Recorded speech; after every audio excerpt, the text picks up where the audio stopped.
Alors évidemment, je commence par la situation du génocide qui continue plus que jamais à Gaza, avec des images absolument insoutenables qui nous parviennent tous les jours de Gaza, que ce soit cette petite fille dans les flammes de sa maison qui a été entièrement brûlée, que ce soit ces images de ses parents qui tiennent à bout de bras leurs enfants qui ressemblent à des squelettes du fait de la famine qui est utilisée comme arme de guerre, que ce soit l'ensemble de ces morts, que ce soit cette pédiatre qui a perdu d'un coup ses 9 enfants qui ont été tués alors qu'elle s'était rendue pour soigner des blessés à l'hôpital et qui ont été tués par le bombardement de leur maison. Bref, l'horreur continue plus que jamais et vous aurez sûrement remarqué que depuis quelques semaines et quelques jours d'autant plus, il y a un renversement dans la manière dont le génocide est traité en France, avec enfin une sorte de réalisation de l'horreur qui est en train de se passer et un changement qui, je l'espère, sera irréversible pour isoler Netanyahou et mettre fin à l'impunité de l'extrême droite israélienne. Alors, ce renversement, on le voit dans les médias où pour la première fois, les mots génocide sont utilisés, les mots d'enfants qui sont massacrés, des images sont montrées, la famine est montrée. Mais aussi dans des responsables politiques, y compris dans ceux qui ont participé à nous dénigrer depuis des mois et des mois, avec par exemple en début de semaine, Tondelier, Roussel et Faure qui se sont retrouvés au Trocadéro et où pour la première fois Olivier Faure a dit le mot génocide. Il a dit exactement le génocide est caractérisé dès lors qu'il y a une intentionnalité. Bon, il se trouve que nous le savions malheureusement depuis longtemps et nous avions raison depuis longtemps d'utiliser le mot génocide puisqu'il est maintenant clair aux yeux du monde entier que Netanyahou vise simplement à exterminer le peuple palestinien. Mais on savait déjà, fin 2023, que Yoav Gallant, qui était ministre de la Défense, avait ordonné un siège complet de Gaza en parlant de combattre des animaux humains, en parlant des Palestiniens, que le ministre de l'Héritage, Eliyahu, avait dit que la destruction de Gaza pouvait être vue comme une joie pour les yeux, je reprends la citation qu'il avait dit, que le ministre de l'Énergie israélien, Katz, avait lui dit « Toute la population civile de Gaza doit partir immédiatement. Nous gagnerons, ils ne recevront pas une goutte d'eau, ni une seule batterie jusqu'à qu'ils quittent le monde. » Que le ministre des Finances, Smotrich, avait lui dit « Il n'y a pas de demi-mesure. Rafah, Deir al-Bala, Nuseirat, annihilation totale. Il n'y a pas de place pour eux sous le ciel », en parlant évidemment des Palestiniens. Ou encore, en octobre 2023, le ministre de la Diplomatie publique qui avait quant à lui dit « Gaza doit être effacé de la surface de la terre. Gaza doit être effacé. Une vengeance et une brutalité sont nécessaires ici. » Alors, évidemment, nous n'oublions pas que toutes les voix pour la paix, toutes les voix qui ont soutenu le peuple palestinien face au génocide ont été fortement réprimées, ont été calomniées, ont été qualifiées d'antisémites. Mais nous n'oublions pas, mais nous avons aujourd'hui besoin de l'ensemble des voix pour faire cesser le génocide. Et cela démontre que, depuis le début, les Insoumis avaient raison. Et si je reprends le tweet qu'avait fait Jean-Luc Mélenchon au 7 octobre, au matin, suite aux attaques et aux crimes de guerre qui avaient été faits par le Hamas. Il avait dit « Toute la violence déchaînée contre Israël et à Gaza ne prouve qu'une chose, la violence ne produit et ne reproduit qu'elle-même. Horrifiés, nos pensées et notre compassion vont à toutes les populations désemparées, victimes de tout cela. Le cessez-le-feu doit s'imposer. La France doit y travailler de toutes ses forces politiques et diplomatiques. Les peuples palestiniens et israéliens doivent pouvoir vivre côte à côte, en paix et en sécurité. La solution existe, celle des 2 États, conformément aux résolutions de l'ONU. » Eh bien, 20 mois après de génocide, je n'enlèverai pas un mot au tweet que Jean-Luc Mélenchon avait fait à l'époque, tout comme je n'enlèverai pas un mot au communiqué que le groupe parlementaire avait fait et pour lequel j'ai été traîné pour apologie du terrorisme devant la police. Donc oui, les Insoumis avaient raison, mais l'urgence n'est pas de dire cela. L'urgence est d'arrêter le génocide, de permettre que l'aide alimentaire rentre en quantité suffisante pour cesser la famine qui est tellement forte que des centaines de milliers de personnes se trouvent aujourd'hui à l'article de la mort et notamment des enfants. L'urgence est évidemment à ce que la France agisse parce que ce ne sont pas avec des mots qu'on arrête un génocide et pour que la France agisse, elle doit reconnaître immédiatement l'État de Palestine, elle doit décider de sanctions à l'encontre de Netanyahou, elle doit décréter un embargo sur les armes à l'encontre là aussi du gouvernement d'extrême droite de Netanyahou et agir pour la suspension de l'accord d'association entre l'Union européenne et Israël. Par exemple, sur les armes, 50% des armes d'Israël viennent de l'Union européenne et donc il faut impérativement que l'Union européenne cesse de livrer ses armes. D'autant que François Bayrou a refusé cette semaine qu'il y ait un débat à l'Assemblée nationale en expliquant qu'il y avait un agenda parlementaire trop chargé. Alors, il y a un agenda parlementaire trop chargé pour étudier un débat sur ce qui se passe actuellement à Gaza, le premier génocide filmé en direct de l'humanité. Mais par contre, il n'y a aucun problème dans l'agenda pour trouver une place pour criminaliser ceux qui dénoncent la politique génocidaire d'Israël avec une proposition de loi pour lutter contre l'antisémitisme dans l'enseignement supérieur qui ne vise qu'une chose, à pouvoir notamment exclure des étudiants qui ont manifesté leur solidarité avec Gaza et qui refusent qu'on leur apprenne le droit international de manière théorique et que dans la réalité, les grandes puissances de ce monde laissent faire ainsi un génocide.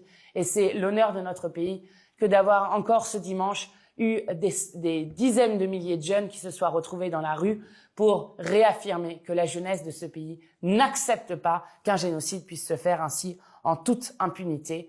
Nous continuerons évidemment à être de toutes les mobilisations aux côtés du peuple palestinien et de toutes les voix pour la paix.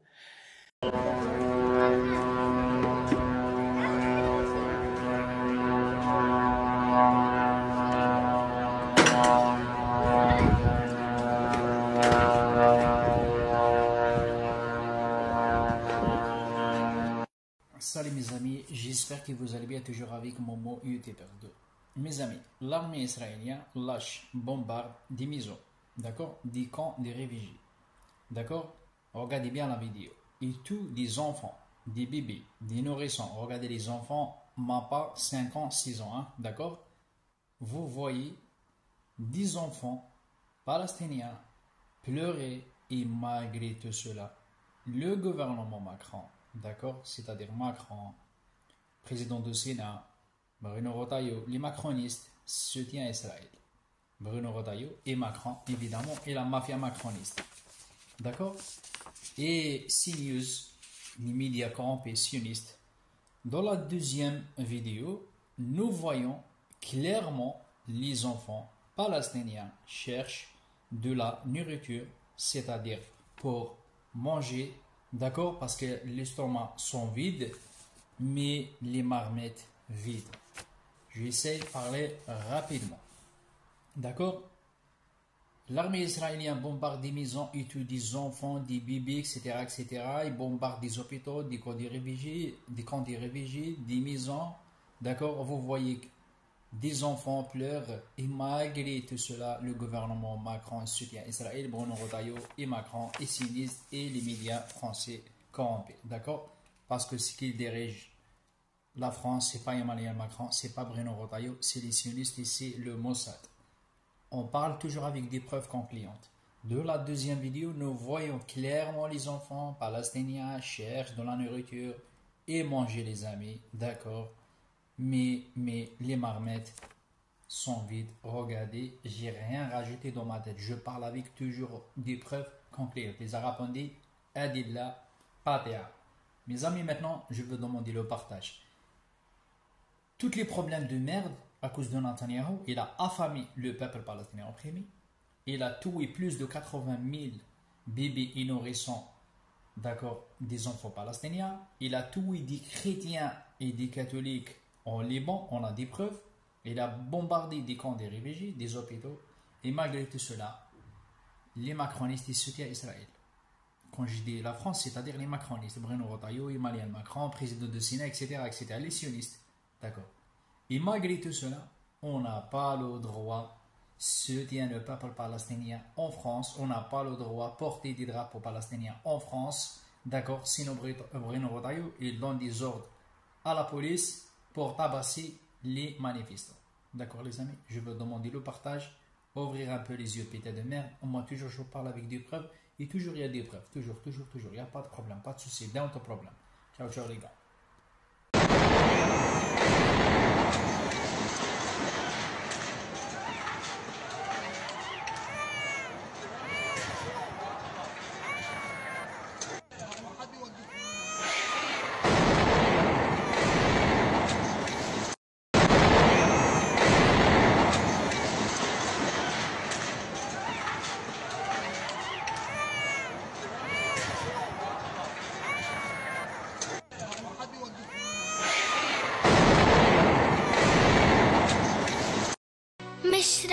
نسكت رح منضل ننادي باسمك اسمك يا فلسطين مش رح نقبل تبقى بدنا جوعنا بدنا من الجوع 14 بدون أكل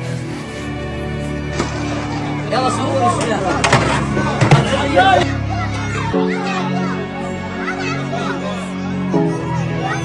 قاعد بتلقط خبيزة. وين هالخبيزة؟ شوف هذا مش خبيزة يا حبيبي. خبز والله مش خبيزة. خبز هاي مناح من هذا الشجر. ورجيني من وين لقطت. ورجيني. هذه يا حبيبي مش خبيزة. تتاكلش هذه. انت فكرت كل الشجر خبيزة وكل الشجر اكل.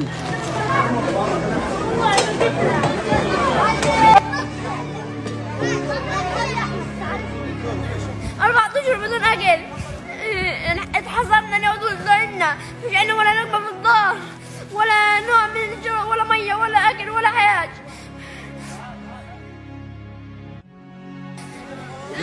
إنه تقف الحرب ونرجع على مدارسنا ونرجع حياتنا طبيعية وناكل ونشرب ونروح ونيجي.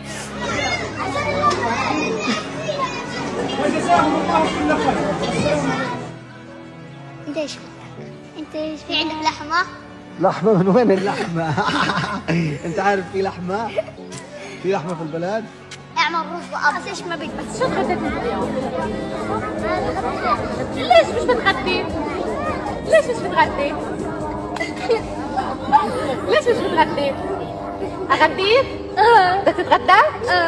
أحلى غدا لك. أشوف افتح شوف يمكن يطلع جبنة. لو طلعت جبنة بدك تزعل؟ أشوف شوفها يا رب ما تطلع جبنة. والله شاورما شاورما.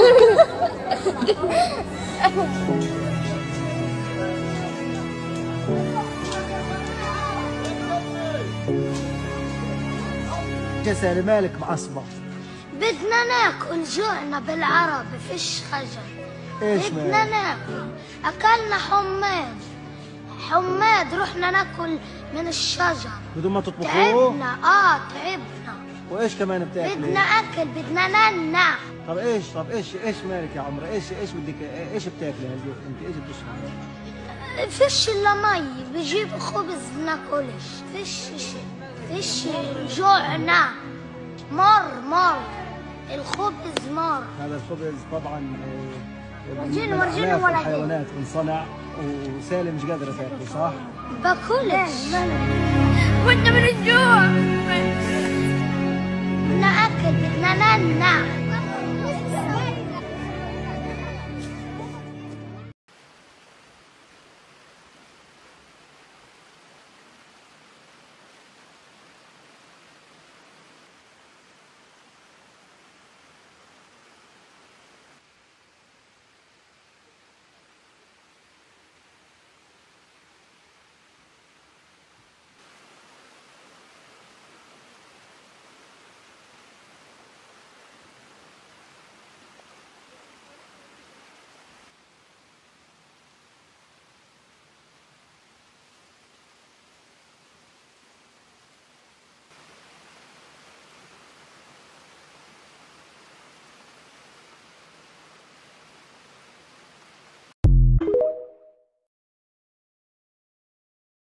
Mes amis, j'espère que vous allez bien. Mes amis, mes collègues sur les réseaux sociaux, soit des Français, soit des immigrés, soit des catholiques, soit des chrétiens, soit des juifs.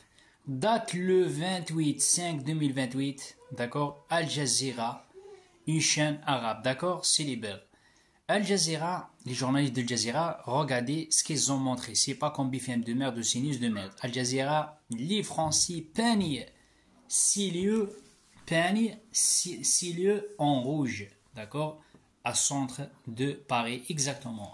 La couleur rouge symbolise le sang en solidarité avec les enfants palestiniens, avec la Palestine, avec le peuple palestinien opprimé, avec les enfants et les nourrissons palestiniens qui meurent à Gaza à cause de bombardements terroristes lâche de l'armée israélienne. Je essaie, refais et répète la deuxième fois. Date le 28/5/2028, Al Jazeera, les Français peignent scellé en rouge au centre de Paris. La couleur rouge symbolise le sang en solidarité avec les enfants palestiniens, avec la Palestine, avec les enfants et les nourrissons évidemment palestiniens qui meurent à Gaza, d'accord, à cause de quoi? À cause des bombardements, terroristes de l'armée israélienne. Mes amis, je veux demander juste le partage. Merci au peuple français, merci au peuple français, merci les Français, 1000 fois. Soutient le peuple palestinien opprimé, soutient la Palestine. D'accord. Ça, il s'appelle Jazeera, les gars. Il s'appelle pas BFM de merde, il s'appelle pas sioniste de merde, attaquer les musulmans, les femmes voilées, l'islam, etc., etc. Non. Ça, c'est une grande chaîne arabe et s'appelle Jazeera. D'accord? Ça, c'est des vrais journalistes. Ça, c'est des vrais journalistes. Merci au peuple français. Soutient le peuple palestinien opprimé. Mes amis, partagez max. Soutient toujours le peuple palestinien opprimé, malgré que Hitler ne veut pas, malgré que le président de l'Assemblée nationale il veut pas, malgré que les sionistes ils veulent pas, malgré que la police elle frappe et elle tape les gens qui soutiennent le peuple palestinien opprimé. On lâche rien, les gars. Et Dieu les grands, chaque personne il fait le mal, un jour il va payer un jour. Le jour de jugement, il n'y a pas de problème. Vive la Palestine et vive le peuple palestinien opprimé. Chers collègues, les plans du gouvernement israélien à Gaza sont clairs. Le but de l'armée israélienne n'est pas de libérer les otages israéliens du Hamas, mais de détruire le peu qu'il reste de la bande de Gaza et de l'occuper pour y chasser le maximum de Palestiniens. Chaque jour, une centaine de Palestiniens sont tués, dont une majorité de civils, femmes et enfants. Et s'ils ne meurent pas sous les bombes, ils meurent de faim ou de manque de soins parce que l'aide humanitaire a été bloquée depuis début mars. 14 000 bébés pourraient mourir dans les prochains jours si la nourriture n'arrive pas. Netanyahou peut être arrêté, il peut l'être si les États-Unis, l'Europe et les États arabes prennent leurs responsabilités. Or, l'Union européenne, depuis 1 an et demi, s'est tue et n'a rien fait. Les images des enfants de Gaza devraient nous hanter, mais il y a trop de gens ici qui ont l'humanisme à géométrie variable. Alors aujourd'hui, ça n'est pas de vagues appels à respecter le droit international dont nous avons besoin, mais d'action. Il faut agir, suspendre et pas juste réviser l'accord d'association entre l'Union européenne et Israël, sanctionner les responsables du gouvernement israélien, décréter un embargo sur les armes, faire en sorte que les pays de l'Union européenne reconnaissent enfin l'État de Palestine. Le monde nous regarde, l'histoire nous regarde, agissons.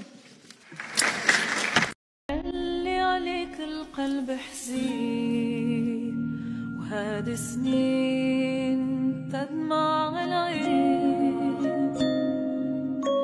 يا حبيبة يا فلسطين يا وين نار النايمين يا زينة البلدان قومي ربي يحميك من ظلم الخاوى العديان والصهيون اللي طمعين فيك ما نسمح فيك يا غزة مع القريع عليا بعيدة يا رفح ورام الله أمتنا مريضة مرضوها بالمشاكل وفساد الحكومات والعربي عايش في الليل مستقبل كله ظلمات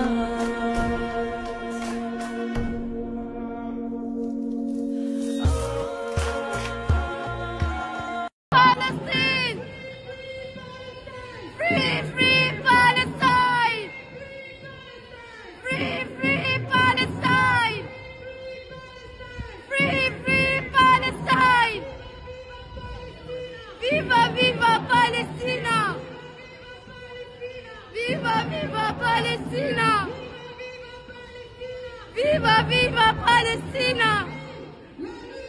Du peuple palestinien et vive la lutte du peuple palestinien et vive la lutte du peuple palestinien et vive la lutte.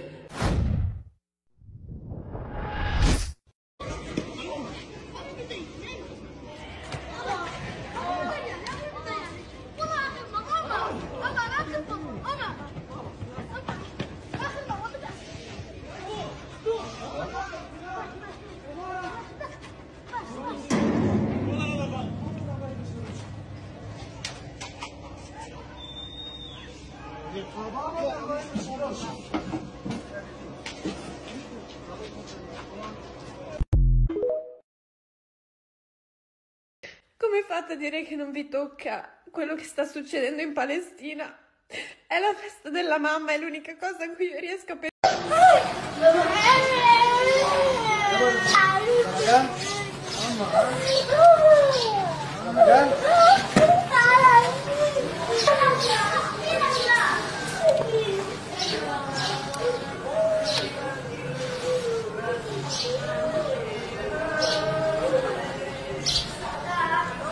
Dimanche 1er juin, j'embarque à bord d'un nouveau navire humanitaire en direction de Gaza avec la coalition de la flottille pour la liberté. Je serai avec Greta Thunberg, l'équipage de la flottille et d'autres militants. Cette action non violente est à la fois symbolique mais également politique. Elle a plusieurs objectifs. Le premier étant bien sûr de dénoncer le blocus humanitaire et le génocide en cours, l'impunité dont bénéficie l'État d'Israël et de sensibiliser l'opinion mondiale et internationale. Cette action s'inscrit également en réponse à la précédente attaque qui a eu lieu le 2 mai contre le précédent navire, attaque qui a eu lieu dans les eaux internationales près de Malte. Pour garantir notre sécurité, mais également le succès de cette mission, nous avons besoin que la mobilisation citoyenne soit maximale à l'occasion de cette initiative. C'est la seule manière également de pouvoir maintenir une pression significative sur l'État d'Israël. On compte sur vous. نسأل الله سبحانه وتعالى لكل ظالم نقولها لكل ظالم أذاقك الله مرارة الفقد ووجع الظلم وصب عليك المصائب صبا لا رفع الله لك راية